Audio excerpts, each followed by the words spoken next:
I'd like to introduce Karsten. Karsten and I, the kind of origin of this session is that Karsten and I did a series of webinars with the Digital Technologies Hub, and we'll provide you the link to those shortly, which are all about AI in the classroom.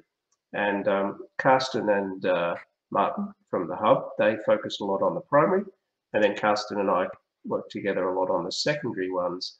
Yeah, they're really great, and a lot of what we're doing here is covered there as well. But we thought this particular example was really relevant for VCEs because it actually is some of the senior level maths that you do. If you do further maths, you do regressions, and this is an exciting idea because you can actually do regressions with machine learning. So we wanted to show you this example, but we'll also discuss some more general concepts and ideas. If you have been using AI in the classroom, whether at 7 to 10 or at VCE, please don't hesitate to put things in the chat and talk about what you're doing because, yeah, we'd love to hear it. I've already seen a couple of people mention they've used the Teachable Machine, the Google site, or they've used machine learning for kids. So, yeah, do feel free to talk about that in the chat. So I'll hand over to Karsten now to get started. Thanks, Karsten. Well, thanks very much, Nathan, and hello, everyone. So today we're going to look at artificial intelligence, and specifically in there we are going to explore artificial neural networks in order to make artificial intelligence happening. So what we are hoping that by the end of the session we will have done a number of things. Next slide, please, Nathan. So we're going to we will have explored binary data and how we get binary data into an artificial intelligence, because there's often a little bit of a mystery. How do I actually get my data into the AI that it does something? And then we're looking at two applications, specifically classification and regression, because of their connection to mathematics there, and the practical application of functions in artificial neural networks. So we're also going to look a little bit into how these artificial neural networks work and how they put mathematics to good use. So talking about the curriculum links here, the two areas that we wanted to highlight. One is VCE Applied Computing, specifically Unit 2, Area of Study 1, which is about innovative projects and artificial intelligence is specifically mentioned there, or you can also say more generally or specifically machine learning, and then the artificial neural networks. And then, of course, there's the link to programming, U102 software development. In terms of digital technologies for years 7 to 10, there are good links between artificial intelligence and digital systems, data and information, so collecting data, representing data, and of course creating digital solutions, because often artificial intelligence can be applied to quite practical scenarios. Okay, so there's some good curriculum links. So we want to take a look at artificial intelligence and how they're being trained. And what we're going to show you on the next slide are 3 examples of an artificial intelligence at work. On the left-hand side, you see a very simple AI. And this one just consists of 5 neurons, which you see at the top. So this AI is steering a robot. You imagine that little robot that is driving on that colorful track at the bottom is having a camera that's looking down, seeing the color of the track, and then sending that color information to the AI, whether it's red, green, or blue. And then the AI steers the robot accordingly, whether it needs to go to the left or to the right, or whether it can go straight ahead. It's a very simple AI, 5 nerve cells. In comparison, when you look at our brains, we have in the order of 100 billion nerve cells. So we're only using a tiny, tiny fraction here in order to control a very simple robot. And that robot is actually driving around that track for as long as we want. In the middle, we see a classification example, and that is the same underlying AI, though configured a little bit differently. You see there are more neurons, and this AI is able to distinguish emojis, whether it's a happy, a sad, a surprised, or an angry emoji. The AI is able to tell us that based on the pixel information that we input. On the right-hand side, we have a regression example, and we're going to look at that a bit more closely in this webinar a little bit later. And there we are analyzing data from a chemistry experiment, and we are asking the AI to give us the curve of best fit. Now, these three scenarios look very different. However, the AI that is driving these things is the very same thing. So yes, configuration varies slightly, but the mechanics that drives a robot, classifies emojis, or gives us the regression analysis of a function is the very same thing. And that's what we want to explore with you in this webinar today. So, as I mentioned earlier, there's one of the things you really wanted to highlight is that there is so much more now available, so many more resources out there that make AI kind of accessible for students to do stuff with. One question that sometimes get asked is, well, can students do the actual neural network themselves? Can they code a neural network and do the code for that? And they can. It's just we wouldn't recommend it as a general classroom activity. This is some code for probably about as simple code as you can get to do a really basic neural network that just does tiny little binary arrays. And you can see even that is quite complex to code up. So it's not something we'd be saying, oh yeah, get your 7s and 8s to do this, or you can get your year 11s to do this as a classroom activity. But you can use tools to do other things. So for example, students can utilize an existing speech recognition system and put that into a general purpose program, in this case, using an online JavaScript environment. And there's a lesson related to that one that we've linked in you'll get that in that PDF.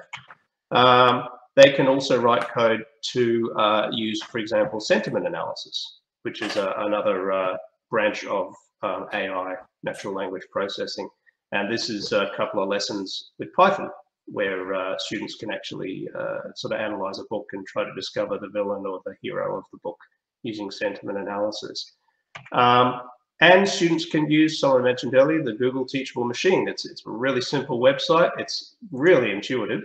And you can get it to basically, in this example here, it's matching photos taken through the webcam of rock, paper, scissors, and it's attempting to, recognize those after it's been trained. So you can do that as well. And then the model that you create in Teachable Machine can also be brought into code, in this case into another JavaScript environment, but you can bring that model in and use it to actually make decisions in a general purpose program, which is really exciting as well. So there's that link. And then, of course, the thing we're going to do today, which is to actually play with some code in Python that performs classifications and regressions and gets you quite close to the AI model itself. So before we do that, quick talking about data. So you've probably done this, if you teach 7 to 10, you've probably done this explanation with your students that when data gets turned into binary, the steps maybe for text would look like this. This is just ASCII code, but each letter gets turned into a number. Those numbers then get turned into binary, and that's how we store that textual data in a computer. When it comes to audio, what happens there? Well, the sound goes into the microphone, which turns it into a waveform. That waveform then gets represented in each part of the waveform is quantized and turned into a number there. And then those numbers get turned into binary. So that's how our sound gets stored, well, leaving out compression. And with images, we break down the image into a raster format. Each pixel has 3 numbers associated with it, or 4 if you've got transparency as well. And each of those numbers gets listed and then gets turned into binary. So in the end, like all of these different real world things are able to be turned into binary data. And when we do our examples shortly, we'll be using very, very simple, just black and white data, and Karsten will be explaining that next. Yeah, so often when we use binary in the classroom, it feels a little bit artificial because the students are more used to operating in the decimal realm. That's what they, just got their background on decimal. But what we're going to see is that for artificial intelligence, we really want to stay in the binary realm, and it makes great sense. So if you look at this 7 by 5 matrix, we can represent, of course, the pixels with 0 and 1s, just black and white. Okay, so by convention, I'm deciding that a black pixel is a 1 and a white pixel is a 0. And you might say, why? Because when we look at computer screens, it's the other way around. And it's just convention. You could do it the other way around. My explanation for that is this paper. Okay.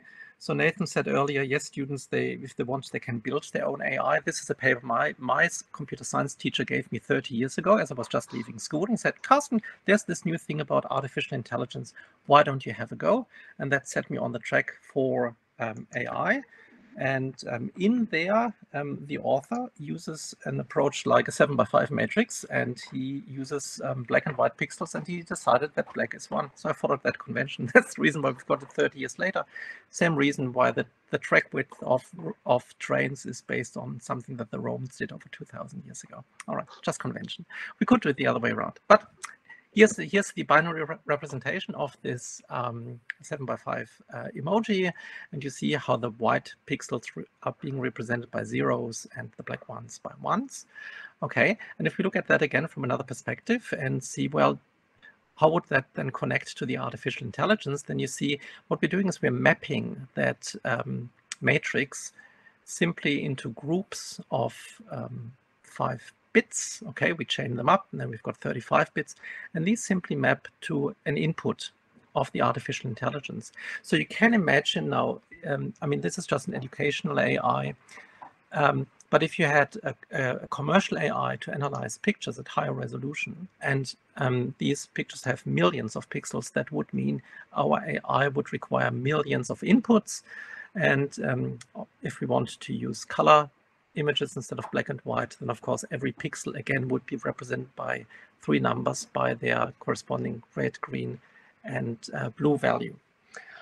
So that's how we get the data into the AI, and binary makes great sense if we look at that again. So here is the binary representation, and just look at that. I mean, you can see the pixel in the binary data, right? If you imagine that you do not see now the image itself, just by looking at the binary data, you actually see to a certain extent the emoji, and Nathan's highlighting that with the mouse. Now, if we were to go a decimal instead, because students say, well, I like decimal better, then let's see what happens on the next slide, because the decimal representation here is actually not very helpful. This number itself doesn't tell us anything about the image without us converting it back to binary. So it's really just a number. So it's one of the great applications of binary numbers, and one of the great purposes that we can show to students why binary makes more sense than decimal in this scenario.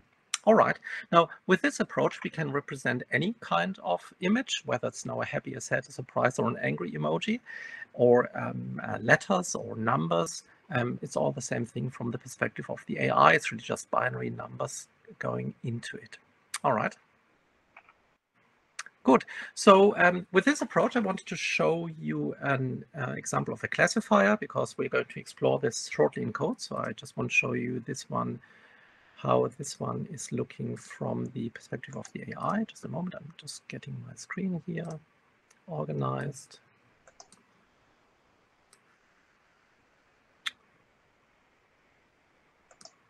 All right. Assume you can see my screen. Okay, so we've got a classifier here. What we want to do is to classify the letters A to J that you see on the left-hand side. Here in the middle is an artificial neural network, a very simple one. Still, it looks maybe complex. The lines are the synapses that connect the nerve cells here. And these are the artificial nerve cells, the artificial neurons here, each of these dots. Okay, so what I quickly do is I'm starting the learning process, and initially I'm doing this slowly. Learning for an artificial intelligence means that we are showing it data. The artificial intelligence computes something, and then we're telling the AI what it is supposed to see. And it will notice that it's not seeing what it's supposed to see, and then it's making internal adjustments. The process is called backpropagation. So it's a feed-forward backpropagation network. So at any given time, we're feeding information in from the left to the right, and then we're making correction. And that's very much the same thing that you're doing at school when you teach something. You teach it, the students will maybe get a little bit right, and then you give feedback, and the students make another attempt, and you give more feedback, and back and forth and back and forth. And because AI is really reverse engineering of human thinking, the same approach is being applied here. I'll just speed this up a little bit and just observe the color changes here. They're quite pretty. You see how the green is shooting through here on the right, and this is learning, okay? So our nerve cells are being, also the synapses are being adjusted now, tiny little values. The green represents positive values, the negative represent negative values. Mind you, both is required in order to come to a learning outcome. And here on the right-hand side, we've got a little dial, which tells us about our learning quality and how far we have progressed. Usually it takes about 200 cycles in this example to get to an outcome, and we're almost there. And the network's now making small adjustments. This is like exploring the lowest valley in a mountain range when you're blindfolded at night. That's what the AI is doing this. And every line is representing one dimension in this multidimensional space. So we've got our classifier going now between the letters A to J, and you can see when I drag the slider here, the AI is correctly predicting that this is an F. Now the cool thing about the AI, and that makes it so interesting for us from a human learning perspective, is if I start modifying the F now by clicking on the pixel, can you see how the E is slightly coming through? Can you see that on your screen? It's very subtle, the gray. If I click another pixel, the AI will now say, this looks like an F or an E, a bit more an F than an E because the gray is darker. But if I give another pixel here, it will say, definitely more an E than an F. And when we compare this with our approach to looking at things, it's very much human-like.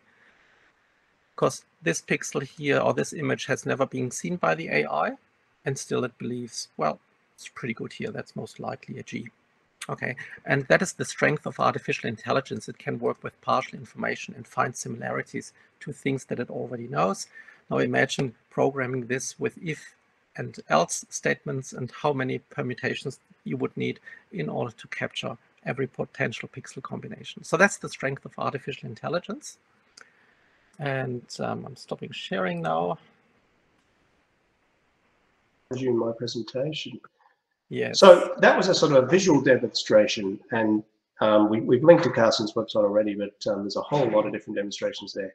So let's, in our hands-on example, we want to now use a library, and we're going to use something called the scikit library. And I've provided links there to a starting point program on the REPL environment in Python, as well as a finished program in that REPL environment. Now, what I'm going to do is I'm going to just we don't have a lot of time, but I'm going to be swapping back and forth to the REPL environment to show you as I put these lines of code in. So starting with the first line there, if I switch over here, you can see that this is my REPL environment for Python, and there's that first line of code in place. Now, let's go on to the next slide. The next bit of code is the data itself for the letters, and they've been spread out horizontally, but these are each letter A, B, C, D, E, F, G in the same format that we had earlier on the screen. So for example, that's the top row for the J, these 5 would be the next row of the J, and so on. So that's the data there, so I'm going to copy that. And once again, switch back to the REPL environment and paste that in. So there's our data in place. Okay, next thing. We've done the data. What we need to do now is assign the letters to classes, well, they're called classes, but that gets a bit confusing with object-oriented, so we can think of them as buckets. Okay, but we're assigning them here so that the first one in our array here is A, the next one is B, and so on. So that's my next line of Python code. So once again, I'll copy this over to my REPL environment, and there it goes. Okay, nothing's going to be displayed yet because we haven't actually told it to do anything just yet, but that line goes in there. All right, next one. Now we've got the code that configures and trains the AI. And this is probably the most complicated line of code with all of these parameters for setting up the machine, the neural net that we're going to use. We're not going to go into the detail of all these, but if you are really curious, you could ask Karsten later on. But we're just once again going to copy this code. So we set up the AI and then we use this fit method to train the AI based on the letters and the letter classes that we had before. In other words, our data. So we'll copy this one. Okay, so we put in our data, we've set up the AI, we've trained the AI. All right. Sorry, there it is pasted into my program. We've set up the AI, we've trained the AI, everything's all in place. Okay, so what remains to be done now is to check if it works. So let's do a bit of code. Now, the method that actually does the prediction is classifier.predict, and we're going to give it this letter. Now, you can probably, by looking at the ones there, you can tell that's the letter C. So we'll see how it goes, whether it does actually predict it and get it as the letter C. Let's give it a shot. All right, so there's my code. Let's give this a run. Something didn't paste right, it's probably that. The joy of Python. Yes. And the letter C is recognized as C. So when I ran that, it did everything all over. It took all that data in, it trained up the machine learning model, and then it did one prediction. So lastly, there's just one other thing we're going to try, is we're going to try giving it a letter that it won't predict so easily. So let's try giving it this letter here, which we've represented here. So again, we'll copy this code. I'll stick that in. So now test the AI with an unknown letter. Looks a little bit like a C or an E or something. And let's see what it recognizes it as. So the unknown letter is recognized as an E.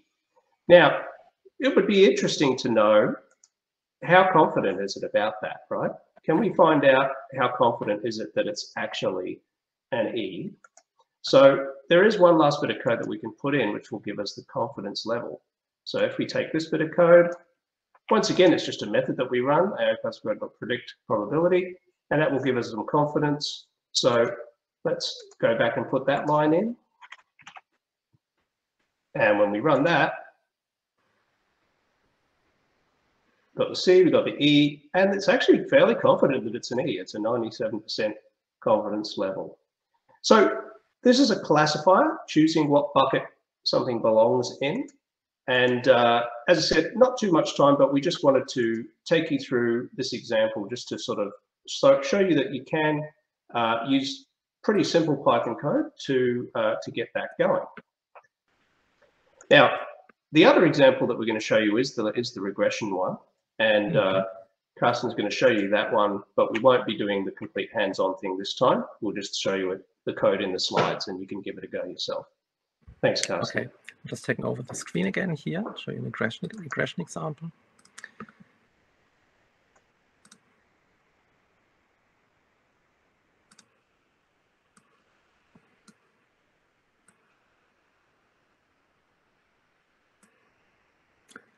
Okay, just quickly before we go to the regression, Nathan mentioned the confidence, and Nathan and I were using two AIs here, and I've just got the same letter here in my AI, and you see my AI is more confident that it is a C, but I believe there's a bit of an E in there, and that's the interesting thing about artificial intelligences.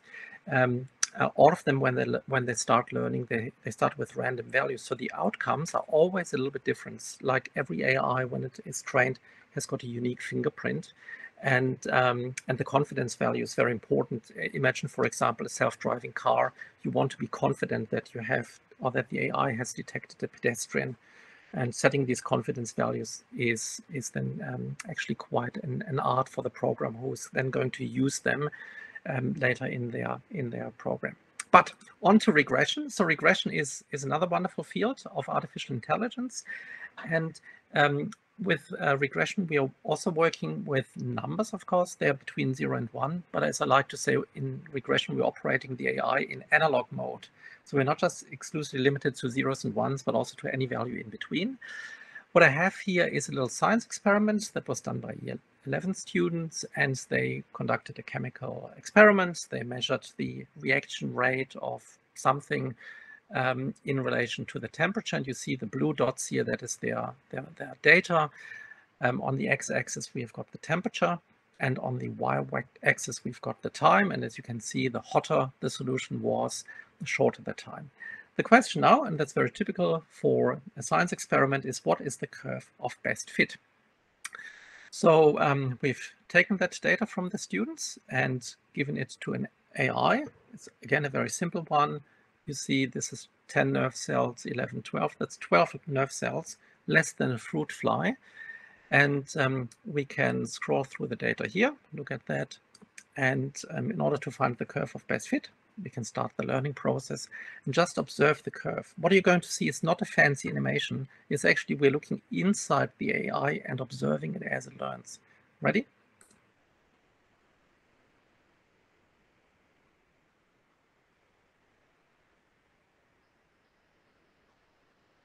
Done.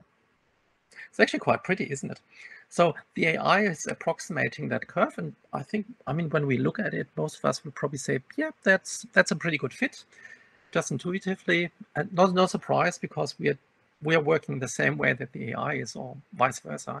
And we might argue whether the curve should go a little bit flat here on the left, or whether it should go up a bit more. The AI doesn't have enough data in order to determine that. But what it does is, as we then scroll through the temperature, we are actually moving along that red curve, and the AI will give us the estimated time. So for 100 degrees, it will say this will take 6 seconds to react. Okay. I got this data from my daughter. She was probably the first student in Queensland who actually brought her homework to school and had it solved with artificial intelligence. It was quite cool. Okay, so what we're going to do now is we're going to look at how that is, how we can do this in a classroom environment. So Nathan is going to give us back the slides. Thank you very much, Nathan.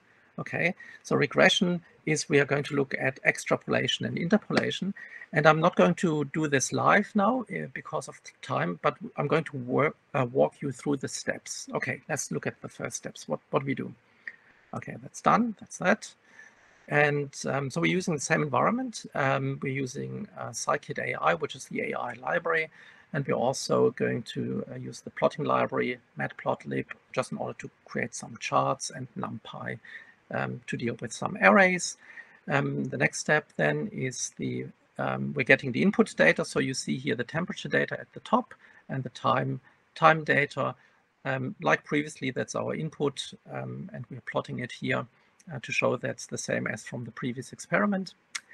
Then, in the next step, we're taking the raw data and we're normalizing it. So one thing you need to know is AIs only like data between 0 and 1. They don't really like numbers that go bigger and lower. That has to do with the way that AIs are built. So we need to normalize that data to bring it down into the range 0 and 1. Okay, the way we're doing this is on the next slide. Okay, so we're picking the highest value and we're normalizing this. So for time, we're picking the highest value is 2000. Okay, so you see here in at the bottom of that listing is that we divide all the values of the time values by 2000, and for the temperature we are dividing the values by 100, which is our maximum the boiling point of water. We can pick these numbers higher, they shouldn't be lower, but that's the normalization. That's how we bring the numbers between 0 and 1. Okay, that done. We are setting up our AI. This time we're using a regressor. A regressor is giving us outputs in the decimal range rather than a classifier. Again, there's a bit of configuration required here for the AI. What I advise always to set the max underscore ITER, that's the max iteration. So in case your AI does not come to a solution, it will stop at that after that number of iterations. That's just a safeguard so that your code is not blocking up.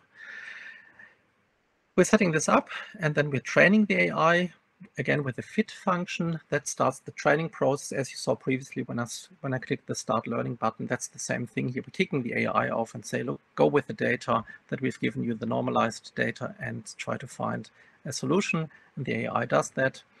And then when it's done it, on the next slide, we're making a prediction.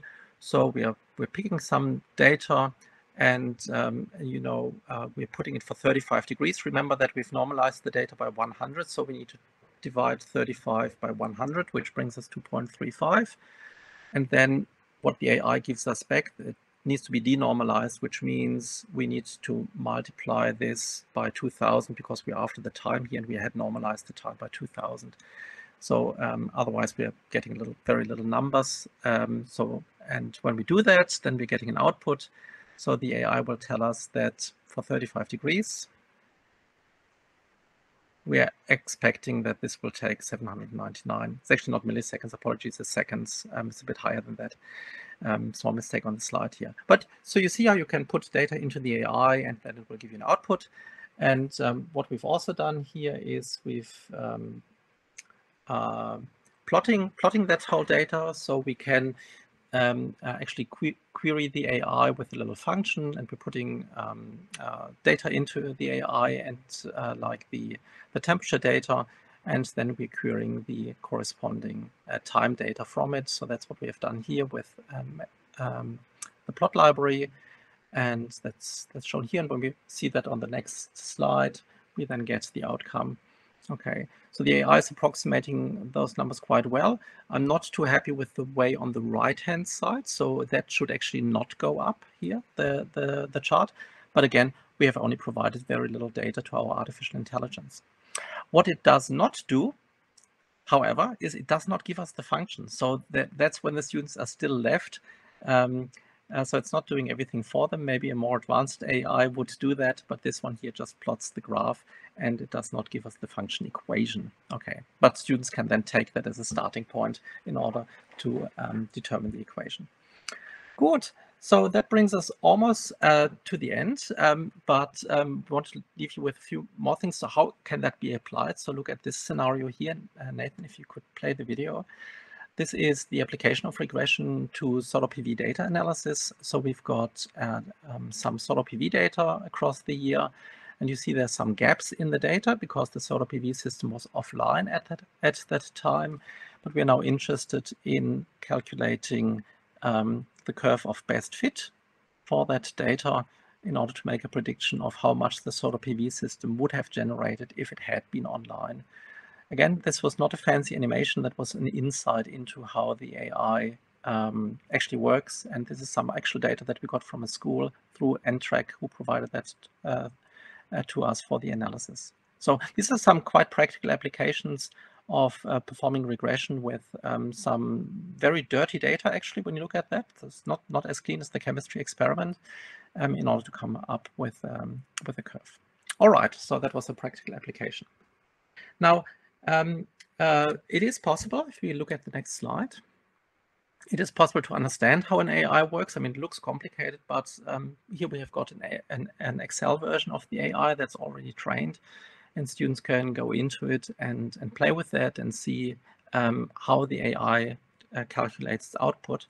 And when we look at the next slide, there is a little example of how, when we hover over the perceptrons, the artificial neurons, it opens up a little dialog, and there you see a function on the right-hand side. So the AI is very actively using functions. This one here is a sigmoid function, very popular in artificial intelligence.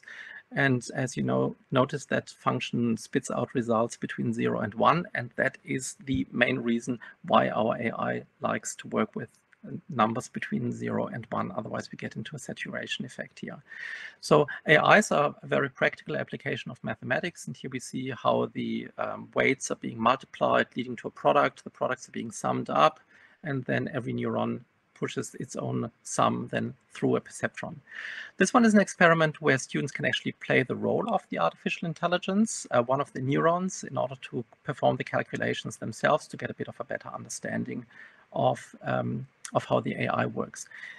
It's the hardest thing about artificial intelligence, and I say this from having developed a couple of them myself from scratch, is the backpropagation. The learning process is the hardest to implement, but the feed-forward process, where you put information into the AI and then it calculates an outcome, that is actually quite straightforward and absolutely in the realm of the possible for year 11 and 12 students to understand.